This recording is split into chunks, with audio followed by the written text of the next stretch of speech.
नमस्कार, मैं आश्रुति वोरा और आप देख रहे हैं नेक्स्ट 9 न्यूज। बात करने जा रहे हैं पल्लवी पटेल के बारे में। उत्तर प्रदेश की राजनीति में पल्लवी पटेल एक बड़ा नाम बनकर कहीं ना कहीं हाल ही के समय में उभरती नजर आई है। अपना दल कामेरावादी की मुखिया पल्लवी पटेल ने समाजवादी पार्टी से गठबंधन जो था वो तोड़ दिया था उत्तर प्रदेश में, क्योंकि अखिलेश यादव कहीं ना कहीं पल्लवी पटेल को एक तरह से कहें तो उनको एक वो सम्मान नहीं दे रहे थे सपा में, और पल्लवी पटेल इस बार अकेले चुनाव लड़ना चाहती थी, लेकिन आखिर किसके चुनाव चिन्ह पर लड़ती, ये एक बहुत बड़ा सवाल कहीं ना कहीं पल्लवी पटेल के नाम पर उठ रहा था। आपको बता दें, जब सपा से दरकिनार की गई उसके बाद वो ओवैसी के पास गई। असदुद्दीन ओवैसी की पार्टी या एमआईएम के चुनाव चिन्ह पर पल्लवी पटेल लड़ती नजर आ सकती थी और कहीं ना कहीं गठबंधन पर भी मोहर लग गई थी, लेकिन अंत में जाकर असदुद्दीन ओवैसी ने भी उनका दरकिनार कर दिया।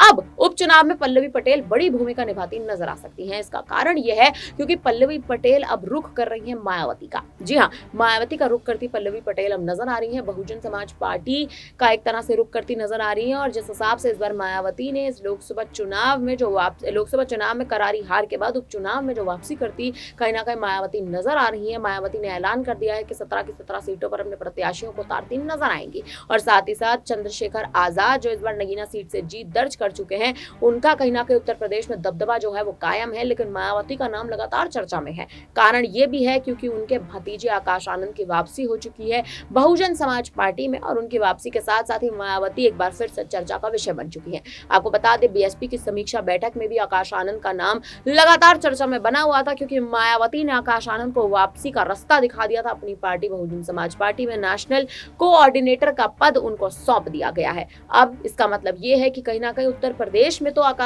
उनके भतीजे हैं आकाश आनंद, वो यूपी की सियासत में तो ज्यादा अपनी दखल अंदाजी करते नहीं नजर आएंगे, लेकिन देश में बहुजन समाज पार्टी की कमान जो है वो अब आकाश आनंद संभालते साफ तौर पर नजर आएंगे। वहीं पल्लवी पटेल जो है उनका रुख अब बहुजन समाज पार्टी की ओर बदलता नजर आ रहा है, मायावती की ओर बदलता नजर आ रहा है, क्योंकि पल्लवी पटेल अब गठबंधन का रास्ता ढूंढ रही है अपनी पार्टी अपना दल कामेरावादी का। और उनकी जो पार्टी है वो सपा कहीं ना कहीं समाजवादी पार्टी का एक तरह से कहें तो एक दूसरा चेहरा है, लेकिन सपा से दरकिनार करने के बाद पल्लवी पटेल अब रुख कर रही है तमाम पार्टियों का और गठबंधन के लिए रास्ता ढूंढ रही है, ताकि उपचुनाव में एक बड़े पद पर कहीं ना कहीं पल्लवी पटेल जो है वो लड़ सके।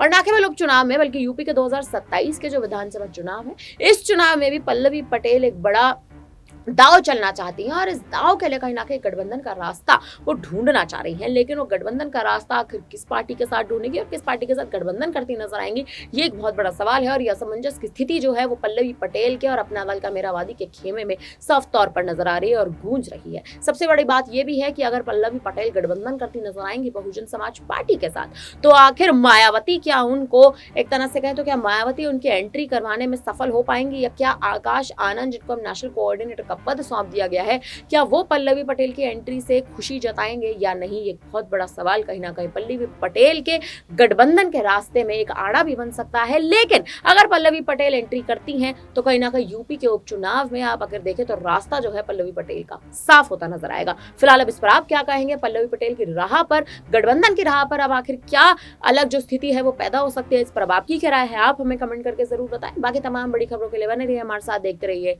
Next 9 news.